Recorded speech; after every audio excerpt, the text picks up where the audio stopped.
Last lecture के अंदर हम लोगों ने मैं थोड़ा सा कोशिश करूँगा जो प्रीवियस लेक्चर था उसको रिवाइज़ करूँ ताकि अगले कंसेप्ट को हम लोग डिटेल के साथ डिस्कस कर सकें। लास्ट लेक्चर के अंदर हम लोगों ने जो डिस्कस किया था वो ये था कि जो परसेप्ट्रॉन था, परसेप्ट्रॉन के अंदर आपके पास एक न्यूरॉन था, नंबर ऑफ इनपुट्स थी, और चूँकि हम लोग एक्सॉर गेट को डिस्कस कर रहे थे या और गेट को डिस्कस कर रहे थे तो उसमें आपके पास इनपुट 1 और इनपुट 2 थी। इनके करस्पॉन्डिंग आपके पास वेट्स थे W1 एंड W2, और इसमें वो न्यूरॉन के अंदर क्या करता था, पहले स्टेप के अंदर नेट कैलकुलेट करता था। नेट में वो क्या करता था, इनपुट को और करस्पॉन्डिंग वेट को मल्टीप्लाई करता था, प्लस x2 को और W2 को मल्टीप्लाई कर दिया। और चूँकि हम लोग आर गेट के डाटा को डिस्कस कर रहे थे तो इस वजह से जो आर गेट का डाटा था वो हमारे पास कुछ इस फॉर्म के अंदर था, और गेट, और उसमें आपके पास 2 इनपुट्स थी और एक आपके पास टारगेट था, और उसके जो डिफरेंट पैटर्न्स थे 0 0 0 1 1 0 एंड 1 1 था। इनकी करस्पॉन्डिंग आउटपुट जो आपको रिक्वायर्ड थी वो ये थी। और ये आपके पास जो डाटा था वो लीनियर डाटा था, जिसको ये न्यूरॉन जो है वो इजीली परसेप्ट्रॉन लर्न कर सकता है, यानी कि इनके तमाम पैटर्न्स के लिए वो ऑप्टिमाइज्ड वेट्स को फाइंड आउट कर सकता है। सो सेकंड स्टेप के अंदर हम लोगों ने क्या कहा था कि वो इस न्यूरॉन के आउटपुट को कैलकुलेट करेगा बाय यूजिंग एक्टिवेशन फंक्शन, जिसमें ये जो एफ है वो आपके पास एक्टिवेशन फंक्शन है, एंड बेसिकली और ये जो नेट कैलकुलेट हो रहा है इसको हम लोग ट्रांसफ़र फंक्शन का नाम देते हैं, ठीक है। अब पहले और दूसरे स्टेप के बाद हम लोग थर्ड स्टेप के अंदर क्या काम करते हैं, एरर कैलकुलेट करते हैं। एरर जो है वो अब हम लोग किस तरह से कैलकुलेट, टारगेट में से इस कैलकुलेटेड आउटपुट को माइनस कर देते हैं, and based upon this error हम लोग वेट्स को अपडेट करते हैं फोर्थ स्टेप के अंदर। जो वेट्स अपडेट हैं उनका मैं जनरलाइज फार्मूला लिखूँगा, उसको W1 और W2 के लिए मॉडिफाई किया जा सकता है। मसलन W1 के लिए आपके पास W1 plus alpha multiply by error और मल्टीप्लाई बाय इनपुट। W1 के लिए जो इनपुट थी वो x1 था, तो यहाँ पे आपके पास x1 आ जाएगा। एंड सिमिलरली W2 के लिए आपके पास क्या आ जाएगा, W2 plus alpha multiply by error and multiply by corresponding input x2 आ जाएगा, ठीक है। अब ये चारों स्टेप के बाद हम लोग फर्स्ट पैटर्न उठाएंगे, ये चारों स्टेप परफॉर्म करेंगे, सेकंड स्टेप उठाएंगे, सेकंड पैटर्न उठाएंगे, फिर थर्ड पैटर्न, फिर फोर्थ पैटर्न, और ये हम लोग प्रोसेस रिपीट करते रहेंगे अनलेस कि हमारे पास वो वाले वेट्स नहीं आ जाते जिनके लिए हमारे पास जो एरर है वो ज़ीरो नहीं हो जाती, ठीक है। और इस चीज़ का हम लोगों ने प्रोग्राम भी बनाया था, ठीक है। प्रोग्राम बनाने के बाद हमने डिफ़ाइन किया कि अगर हम लोग यही कोड जो है परसेप्ट्रॉन के ऊपर जो नॉन लीनियर डाटा है, नॉन लीनियर जो डाटा है, लाइक आपके पास जो एक्सॉर गेट का डाटा है वो आपके पास कुछ इस तरह से है, x2 टारगेट 0 0 के ऊपर वो 0 है, 0 1 के ऊपर 1 है, 1 0 के ऊपर 1 है, एंड 1 1 के ऊपर 0 है। जब इनपुट सेम होंगी तो टारगेट में आपको 0 मिलेगा, जब इनपुट डिफरेंट होंगी तो टारगेट में आपको 1 मिलेगा। ये एक्सॉर का डाटा है और ये नॉन लीनियर है। नॉन लीनियर को आप लोग इस तरह से डिफ़ाइन कर सकते हैं एज अ लेमन कि उनके दरमियान जो रिलेशन है वो क्वाड्रेटिक टाइप का है। आपने मैट्रिक के अंदर जो इक्वेशन पढ़ी होंगी, क्वाड्रेटिक इक्वेशन या क्वाड्रेटिक फार्मूला जो था फैक्टराइजेशन के वक्त हम लोग उसको यूज़ करते थे। तो ऐसी इक्वेशन जिनको आप लोग ऐसा डाटा जिसको हम लोग फैक्टराइज कर सकते हैं इजीली, वो लीनियर होगा। जिनको यूज़ फैक्टराइज करने के लिए आपको जो है ना क्वाड्रेटिक फार्मूला या इस तरह के फार्मूला रिक्वायर्ड होंगे तो वो आपके पास क्या कहलाएगा, नॉन लीनियर डाटा कहलाएगा। ये एक सिंपल सी एग्जांपल है एज अ लेमैन, अगर आप लोग समझना चाहें तो। सो इसका मतलब है हमने देखा कि वो ये जो परसेप्ट्रॉन था प्रोग्रामिंग के अंदर, हमने देखा कि different values of learning rate और डिफरेंट पैटर्न्स के लिए और डिफरेंट नंबर ऑफ आइटेशंस के लिए ये जो प्रोग्राम था वो कोई ना कोई वेट्स की वैल्यूज़ फाइंड आउट कर देता था और गेट के लिए, लेकिन हमने देखा कि जब हम लोग एग्जॉर का डाटा उसको देते थे तो वो उसकी जो एरर और एक्यूरेसी के ग्राफ थे वो कभी भी 100% पे नहीं जाते थे, और एरर भी जो है वो 0% पे नहीं जाती थी, बल्कि लर्निंग रेट और आइटरेशंस की वैल्यूज़ को इंक्रीज़ करने से बड़ा अब्रप्ट सा रिलेशन हमारे पास आता था।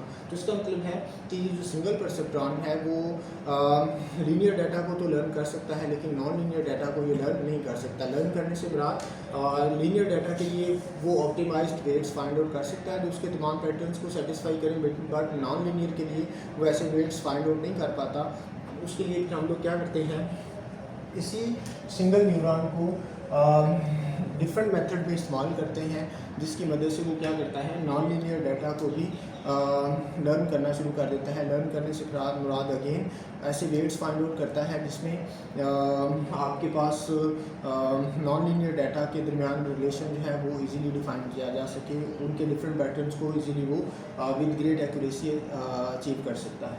तो उसके लिए जो हम लोग क्या करते हैं, इन न्यूरॉन्स का नेटवर्क ऑफ न्यूरॉन इस्तेमाल करते हैं, जिसको हम लोग आर्टिफिशियल न्यूरल नेटवर्क का नाम देते हैं।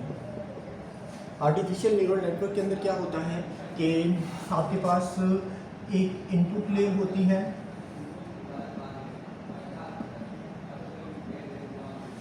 इनपुट लेयर के अंदर नंबर ऑफ न्यूरॉन्स की जो तादाद होगी वो आपके पास नंबर ऑफ इनपुट के ऊपर डिपेंड करेगी। मतलब आपकी प्रॉब्लम के अंदर अगर 2 इनपुट्स हैं तो यहाँ पे हम लोग क्या करेंगे, इस लेयर के अंदर 2 न्यूरॉन्स रख देंगे। अगर आपके पास इनपुट्स की तादाद अगर सपोज किया 10 है तो इनपुट लेयर के अंदर नंबर ऑफ न्यूरॉन्स की तादाद कितनी हो जाएगी, 10 हो जाएगी। सो इस वजह से हम लोग इसको कह सकते हैं 1 neuron, second neuron and so on last neuron. अगर यहाँ पे आपके पास क्या आएगी, इनपुट 1 आ जाएगी, इधर आपके पास इनपुट 2 आ जाएगी, इधर आपके पास इनपुट 3 आ जाएगी एंड इधर आपके पास इनपुट n आ जाएगी, ठीक है, nth इनपुट जो भी होगी। सो अगेन इसकी आप जैसे यहाँ पे आपके पास दोनों एग्जांपल्स के अंदर नंबर ऑफ इनपुट्स कितनी है, x1 और x2 2 इनपुट्स हैं, तो इस वजह से इस प्रॉब्लम के लिए हम लोग इनपुट लेयर के अंदर कितने न्यूरॉन रखेंगे, 2 रखेंगे। एंड सपोज कि हम लोग कोई और एग्जांपल कंसिडर कर लेते हैं जिसमें जैसे स्टॉक एक्सचेंज के अंदर अगर आपने ऑयल की प्राइसेस को प्रेडिक्ट करना है तो स्टॉक एक्सचेंज के अंदर डाटा में देखेंगे कि कौन कौन सी वैल्यूज़ जो हैं वो ऑयल की प्राइसेस को इफ़ेक्ट कर रही हैं, कौन कौन सी वैल्यूज़ जो हैं वो ऑयल की प्राइसेस को इफ़ेक्ट कर रही हैं। तो वो जो वैल्यूज़ जो ऑयल की प्राइसेस को इफ़ेक्ट कर रही हैं वो वैल्यूज़ हमारे पास क्या बन जाएंगी, इंडिपेंडेंट और इनपुट बन जाएंगी, और जितनी भी वो होंगी उतने न्यूरॉन हम लोग क्या करेंगे, इनपुट लेयर के अंदर रख लेंगे, ठीक है। सपोज हम कहते हैं कि 10 वैल्यूज़ जो है ना वो ऑयल की प्राइसेस को इफ़ेक्ट कर रही हैं, तो वो जो 10 वैल्यूज़ हैं वो बेसिकली नंबर ऑफ़ न्यूरॉन्स होंगे इन the input layer. In other words हम लोग कह सकते हैं कि ये जो चीज़ है कि भी किसी भी प्रॉब्लम सेट के अंदर जो इंडिपेंडेंट वेरिएबल्स हैं उनकी स्ट्रेंथ है या उनकी काउंटिंग है। इंडिपेंडेंट वेरिएबल्स की क्या है, काउंटिंग है, यानी कि प्रॉब्लम सेट जो भी दिया हुआ है, प्रॉब्लम सेट ये है तो इसमें 2 इनपुट्स हैं तो आपके पास 2 इंडिपेंडेंट हैं, तो इनपुट लेयर के अंदर कितने न्यूरॉन्स आ जाएंगे, 2 आ जाएंगे। एंड उसके बाद जो लास्ट लेयर है उसको हम लोग आउटपुट लेयर का नाम देते हैं। आउटपुट लेयर के अंदर भी नंबर ऑफ न्यूरॉन्स की जो तादाद है वो वेरी करती है कि आपने उसमें कितनी आउटपुट्स फाइंड आउट करनी है। इंस्टेंट आपके पास स्टॉक एक्सचेंज का डाटा है, आप कहते हैं कि ये 15 वेरिएबल जो है ना वो ऑयल और गोल्ड की प्राइसेस को इफ़ेक्ट करते हैं, ठीक है। तो वो जो 15 वेरिएबल हैं वो इनपुट वेरिएबल्स बन जाएंगे और जो गोल्ड और ऑयल है वो आपके पास आउटपुट बन जाएगा। तो उस केस में आपके पास यहाँ पे क्या आ जाएंगे, आउटपुट लेयर के अंदर नंबर ऑफ़ न्यूरॉन्स कितने हो जाएंगे, 2 हो जाएंगे। और इसके हम लोग और भी एग्जांपल ले सकते हैं। सपोज़ कि आप एक ऐसा प्रोग्राम बनाना चाहते हैं जो कि आपके हाथ से लिखे हुए इन कैरेक्टर्स को रिकग्नाइज़ करे, ठीक है। तो रिकग्नाइज़ करते वक्त वो इसको रिकग्नाइज़ कर सकता है, ए किसी भी एक चीज़ को ए रिकग्नाइज़ कर सकता है, बी रिकग्नाइज़ कर सकता है, सी रिकग्नाइज़ कर सकता है। तो कितनी रिकग्निशन हो सकती हैं, जितने आपके पास अल्फ़ाबेट्स हैं, तो वो 26 हैं। तो आपके पास 26 आउटपुट न्यूरॉन हो जाएंगे, ठीक है। आपके पास 26 आउटपुट न्यूरॉन हो जाएंगे। गिवन इनपुट में आपके पास ये जो हम लोग करैक्टर दे रहे हैं वो इमेज की फॉर्म के अंदर हो सकता है या उसकी कोई भी इनपुट वैल्यू हो सकती है, ठीक है। ये वन ऑफ द एग्जांपल है। सिमिलरली अगर आपने अल्फ़ाबेट की बजाय नंबर्स को करना है तो नंबर की काउंटिंग कहाँ तक है, 0 से लेके 9 तक है, ठीक है। तो आपके पास आउटपुट लेयर के अंदर कितने न्यूरॉन हो जाएंगे, 10 हो जाएंगे, ठीक है। 0 इंक्लूड करेंगे और 1 से लेके 9 तक टोटल कितने हो गए, 10। तो आउटपुट लेयर के अंदर कितने न्यूरॉन्स आ जाएंगे, 10 आ जाएंगे, ठीक है। सो ये बेसिकली किसको डिफाइन करेगा, ये आउटपुट को डिफाइन करेगा, आउटपुट 1 ये डिफाइन करेगा आउटपुट 2 एंड सिमिलरली इसी तरह से ये डिफाइन करेगा आउटपुट एंड जो भी लास्ट आउटपुट है, ठीक है। सो प्रॉब्लम के अंदर आपके पास क्या है, नंबर ऑफ इनपुट्स हैं और नंबर ऑफ आउटपुट्स हैं। जो नंबर ऑफ इनपुट्स हैं वो आपके पास number of neurons in the input layer होंगे और जो आपके पास नंबर ऑफ आउटपुट्स हैं उतने न्यूरॉन जो हैं वो आपके पास आउटपुट लेयर के अंदर होंगे। जैसे इस एग्जांपल को कंसिडर करें, इसको या इसको, तो इस केस में आपके पास 2 इनपुट्स हैं और एक टारगेट है, तो इसमें 2 न्यूरॉन इनपुट लेयर के अंदर आ जाएंगे और एक न्यूरॉन आउटपुट लेयर के अंदर आ जाएगा, ठीक है। अब उसके बाद इसमें हमारे पास हिडन लेयर्स आ जाती हैं। हिडन लेयर आपके पास एक भी हो सकती है, एक से ज़्यादा भी हो सकती है, तो इस वजह से मैंने इसके साथ एस का वर्ड यूज़ किया है, हिडन लेयर्स, ठीक है। अब हिडन लेयर जो है वो आपके पास एक भी हो सकती है, एक से ज़्यादा भी हो सकती हैं।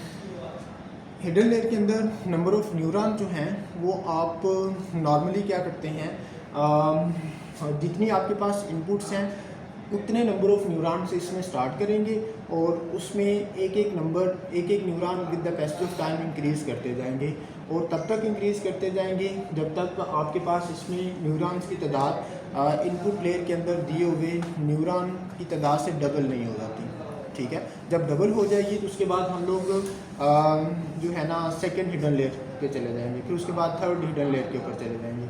अब हम लोग ये न्यूरॉन इंक्रीज़ क्यों करेंगे, सपोज मैं इसके अंदर इनपुट लेयर है, इनपुट लेयर के अंदर आपके पास 2 न्यूरॉन हैं, तो मैं सपोज किया यहाँ पे 3 न्यूरॉन रख लेता हूँ, ठीक है। इसमें मैं क्या करता हूँ, 3 न्यूरॉन रख लेता हूँ, तो 2 इसमें हैं और 3 इसमें हैं, तो 3 न्यूरॉन रखने से फिर भी वो वेट्स फाइंड आउट नहीं कर पाता, तो फिर उसके आप कुछ साइटेशन 1000 रख देते हैं, लर्निंग रेट अल्फ़ा की वैल्यू रखते हैं, लेकिन फिर भी वो तमाम पैटर्न्स को लर्न नहीं कर पाता, तो फिर हम लोग क्या करेंगे, 4th न्यूरॉन ऐड करेंगे।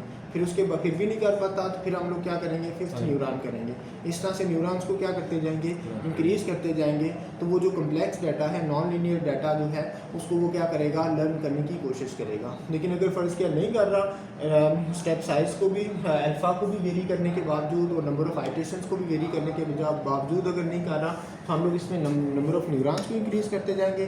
जब इसकी लेंथ जो है यानी कि इसके अंदर नंबर ऑफ़ न्यूरॉन्स की तादाद इनपुट लेयर के नंबर ऑफ़ न्यूरॉन से डबल हो जाएगी, तो उस केस में हम लोग क्या करेंगे, सेकंड हिडन लेयर के ऊपर चले जाएंगे और उसके अंदर भी फिर क्या करेंगे, न्यूरॉन्स को बढ़ाते जाएंगे और तब तक बढ़ाते रहेंगे जब तक जो है ना उसका साइज़ पहले वाली जो लेयर होगी उससे डबल नहीं हो जाता, ठीक है।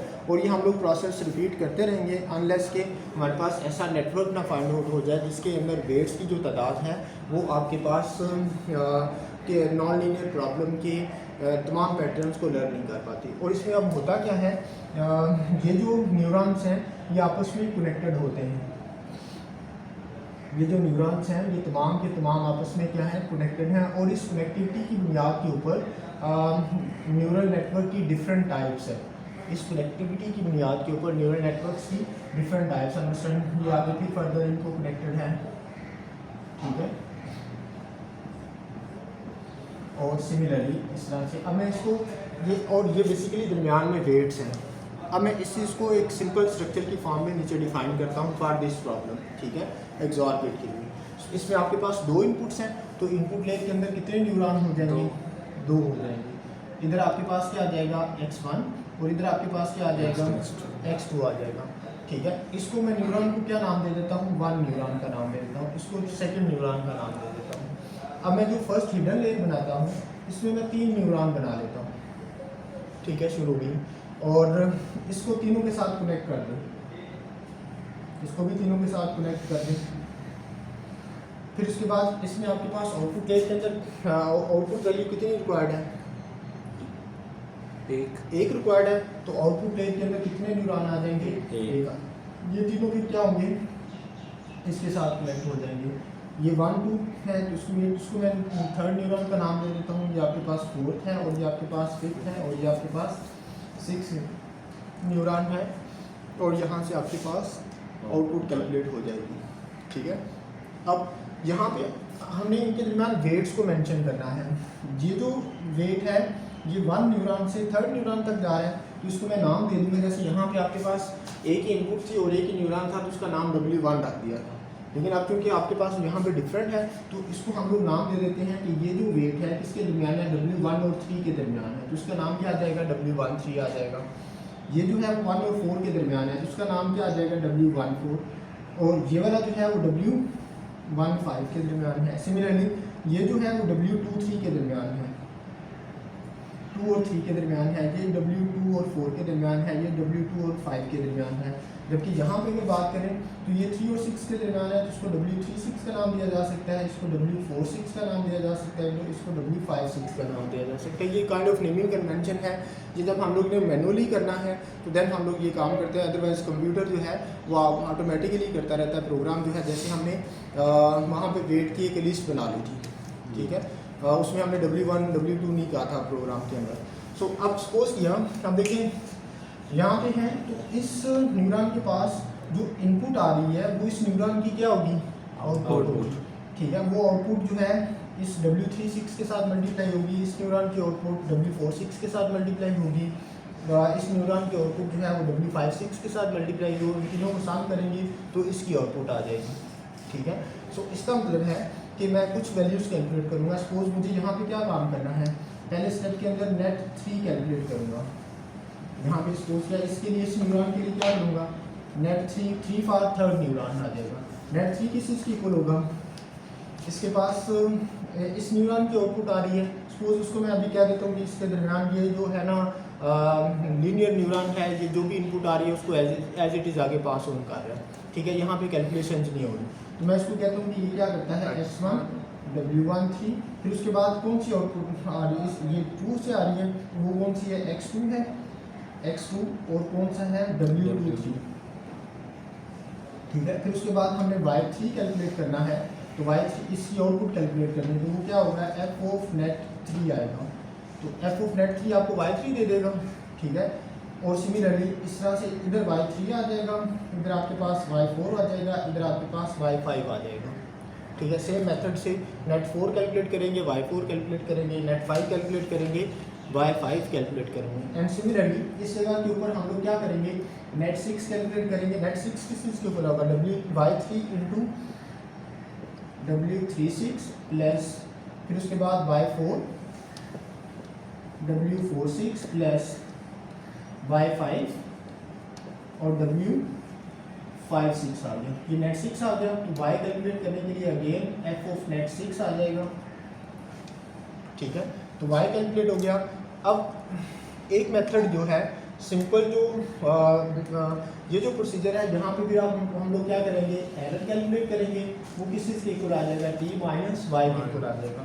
T की जो वैल्यूज़ होंगी यहाँ पे 0 0 सपोज, तो इसके क्रोस्पोंडिंग आपके पास एरर कैलकुलेट हो जाएगी, और अकॉर्डिंगली फिर हम लोग वेट्स को भी अपडेट कर देंगे। W plus alpha error length multiply by आपके पास क्या आ जाएगा? इनपुट आ जाएगी। ठीक है, और ये जो प्रोसीजर है इसको हम लोग क्या नाम देते हैं? ये जो भी हम लोगों ने काम किया है यहाँ से लेके यहाँ तक, इसको फीड फॉरवर्ड न्यूरल नेटवर्क का नाम देते हैं। इसमें हम लोग क्या करें? इनपुट प्रोवाइड करते हैं, आगे इस तरह से कैलकुलेट करके मूव करते जाते हैं। लास्ट पे आउटपुट कैलकुलेट की, लास्ट आउटपुट की बुनियाद के ऊपर हमने एरर कैलकुलेट की, और उसी बुनियाद के ऊपर हमने तमाम वेट्स को अपडेट कर दिया। तमाम वेट्स को क्या कर दिया? अपडेट कर दिया। अब जो हमने ये simple feed forward neural network है। जो अदर टाइप है, अब देखिए यहाँ पे ये जो एरर आ रही है वो सिर्फ इस न्यूरॉन की वजह से नहीं आ रही। कुछ एरर इस न्यूरॉन में होगी, कुछ एरर इस न्यूरॉन में होगी, कुछ एरर इस न्यूरॉन में होगी। तमाम एरर्स कंट्रीब्यूट करके इस न्यूरॉन के अंदर जा रही है। ठीक है, तो जबकि हमने क्या किया है? फाइनल न्यूरॉन की आउटपुट की बुनियाद के ऊपर, Y6 की बुनियाद के ऊपर, y6 की बुनियाद के ऊपर हमने क्या किया, एरर कैलकुलेट की, और उस एरर को यूज़ करते हुए और इन इनपुट्स को यूज़ करते हुए हमने क्या किया, वेट्स को अपडेट कर दिया। अब होना ये चाहिए था कि इस न्यूरॉन की जो एरर है वो सेपरेटली कैलकुलेट हो, इस न्यूरॉन की एरर सेपरेटली कैलकुलेट हो, इस न्यूरॉन की एरर सेपरेटली कैलकुलेट हो, ठीक है। तो अब उस प्रोसेस को हम लोग क्या करते हैं, यानी कि यहाँ पे जो एरर आ रही है उसको बैक प्रोपागेट करेंगे, उसको क्या करेंगे, बैक प्रोपागेट करेंगे। उस एरर की बुनियाद के ऊपर इन न्यूरॉन्स की एरर कैलकुलेट करेंगे। इस एरर की वजह से हम लोग सिर्फ इन वेट्स को अपडेट करेंगे। जो इन न्यूरॉन्स के अंदर एरर आएगी उसकी मदद से ये वाले वेट्स को क्या करेंगे, अपडेट करेंगे, ठीक है। तो इस तरह से क्या होगी, एरर बैक प्रोपागेट होगी, और उसको हम लोग क्या नाम देते हैं, बैक प्रोपागेशन